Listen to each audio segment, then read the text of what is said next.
would have no trunk with the world. But the new cross is not opposed to human merit either. But in fact, it is its friendly pal. It lets Adam live without interference. His life motivation is unchanged, but he still lives for his own pleasures. It preaches similarities, not differences. It preaches having the world, but offers the same thing to a higher degree. It does not slave the sinner, but it redirects him. And it is completely false, because it completely misses the whole meaning of the cross. The new cross that people are trying to put up is a way that people can save their very own lives. But the old cross is one that where people will lose their life for the sake of Christ. The new cross demands nothing. The new cross says you can go any way you want to go.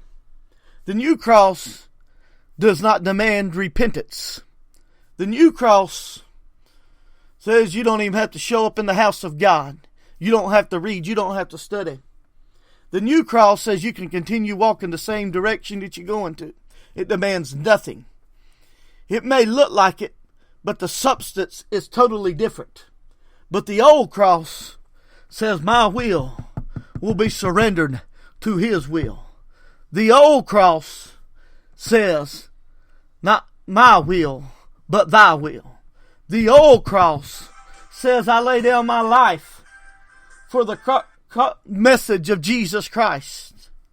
The old cross says it's me laying my Isaac down. The old cross says I live not. The old cross says I'm going to lay myself down upon the altar. But the new cross is the altar of carnality. And the old cross is the altar of spirituality. Tell me where we're at today. People don't have a hunger for the things of God no more. People is more concerned about their life than it is about his service. They're more concerned about a pleasing the flesh and a pleasing their will. They're fulfilling their lustful desires. Oh, I don't have time. Oh, I can't make it to the house of God. Oh, I don't have time to get into his word. I don't have time to pray. I don't have time to do none of this. Let me tell you where you're at if you got that attitude. You don't know the old wooden cross. You're on the altar of carnality. I've heard people make the statement, I can't go to church, I can't go to church. I've heard one make the statement, no, well, I can't see. I'm not able to drive. But at the same time, I know the person that offered to come and take them. The fact is, you don't want to. The fact is, some people don't want to roll out of bed on Sunday mornings. The fact of the matter is, some people don't want to dedicate themselves to seek the face of God. Because it demands a price to be paid. It demands a life to be laid down. It demands your life to be laid down. It demands you to be the sacrifice. It demands you to crucify yourself daily. It demands something from you. Remember what Jesus said in Luke 9:24. For whosoever will save his life shall lose it. But whosoever will lose his life for my sake, the same shall save it. Right there, some powerful words right there. Something for you to grab a hold of. Something to understand. What happens if you do lose your life? Where will Christ find you? Are you out to save your life? I think about the man who was greedy and built the barns. I think about this man who stored up where he'd have plenty. He'd store his barns up and they were beyond. But Jesus said, "Thy fool, this night thy soul shall be required of thee." What good was it to store it up? What good was it to store up the barns if you lose your soul? What good's it doing him? The very moment he took his last breath. Like Jesus said, "What shall a man give in exchange for his soul? What shall it profit a man if he should gain the whole world and yet lose his soul? What shall a man give in exchange for his soul?" Sadly, I'm telling you, we know Judas sold him out for 30 pieces of silver. But there's people out there selling him out for a lot less than that. Some are selling him out for 10 minutes more sleep. Some are selling him out because they don't want to take the time. Some are selling him out for just straw, rubble. And they don't even realize it. Just like Esau, who sold his birthright for a pottage of soup. There are many who are selling themselves out for a lot less because they don't want to lose their life for Christ. They want to save their life here on this earth. I think about that cross of Calvary, that old wooden cross that Jesus hung off. It cost him his life. It cost him a lot. Someone that didn't know, did not commit no sin, innocent, paid the price for you and I. And just a few days later, he would come out of that grave. I got news for you. We may lose our life down here, but can I tell you, there's coming a resurrection day where we're going to gain things beyond what we ever imagined. There's coming a resurrection day where we're going to gain heaven. We're going to gain to be in His presence. We're going to be forever with the King of Kings and the Lord of Lords. We're going to rule and reign with Him one of these days on this earth. There's going to be a day of total perfection. It's going to be a day of no more sickness, no more heartache, no more pain. I'll tell you the truth, I'd rather lose my life down here and to gain what is up there. But many fail to see that.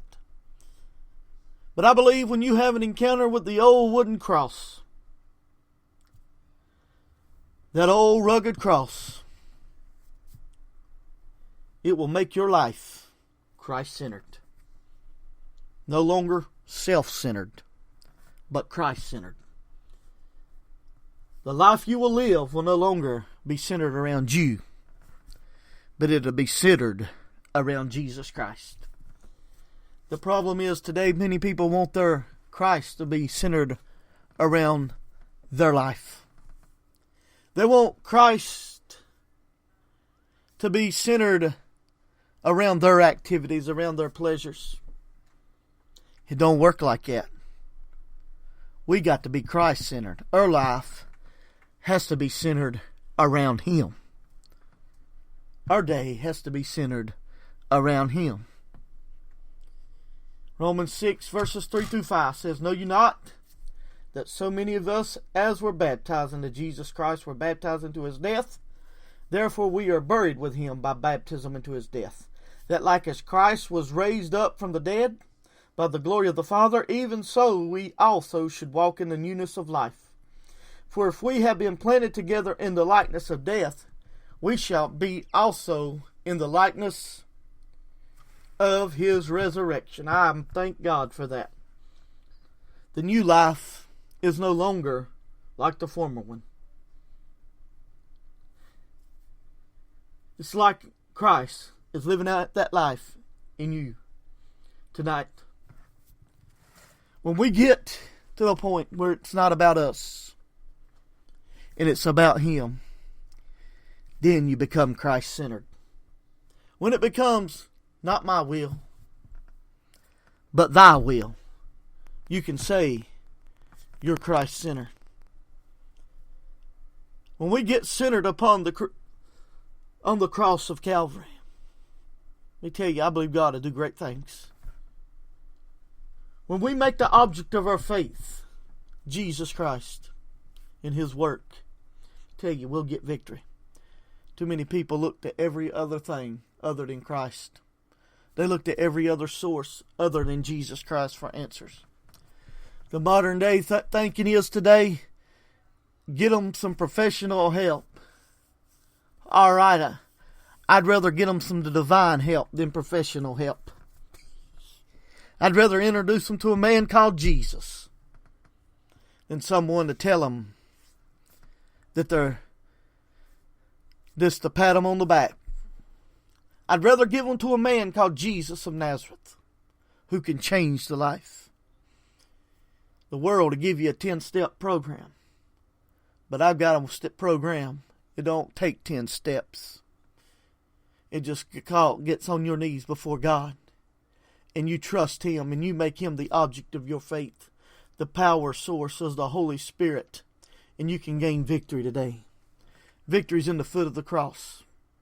Many understand the cross for salvation, but I want you to know the cross covers more than just salvation. It covers sanctification.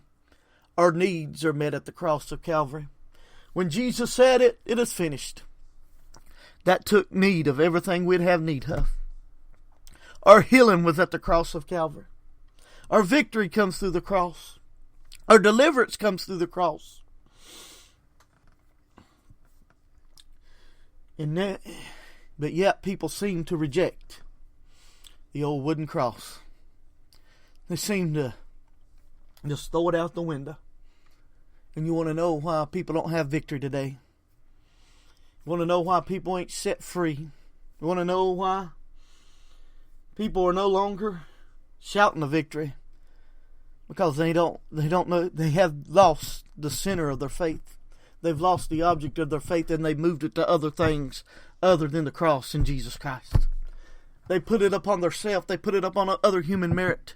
But let me tell you, the wisdom of this world is foolishness with God. But right here, Paul says it is the power of God. Right here, the cross is the power of God. It is time that we get back to that old wooden cross. It is time that we make Him the object of our faith. And it is time to fall on our face before God one more time. Time is running out. The Lord is coming quickly. Whether you realize it or not, whether you believe it or not. The fact is, Jesus Christ is coming again. The fact is, you're one breath away from eternity. The question will be asked to all men. What did you do with Jesus Christ? What did you do with that blood sacrifice? That's what you're going to be. What's going to look like? Is the blood applied to your life? Have you been to that old rugged cross? Have you bowed at the foot of Jesus? Have you accepted Him? Maybe you need victory tonight. Maybe you're bad on a habit you can't break. I want you to know the answer is still in the cross. Look to Him. Make it the object of your faith. Make it the object of your faith. I believe He'll take it away tonight. Maybe it's time to get back to right living. It's time to pick up your cross. And it's time to follow Him daily. It's time to pick up that old wooden cross and go after Him. The cross He said to pick up, where we deny ourselves and we follow Him. We follow His footsteps. Some say it's outdated. I say it's not. I still say it's the power of God to change your life. Are you ready? Are you ready? Is your life Christ-centered? Is your life centered around Him? Or is it centered around everything else? Do you have the new cross? Or do you have the old cross? You can't have them both. For me, I say, give me the old cross. Give me the cross the Bible talks about. Give me the cross that Jesus spoke of.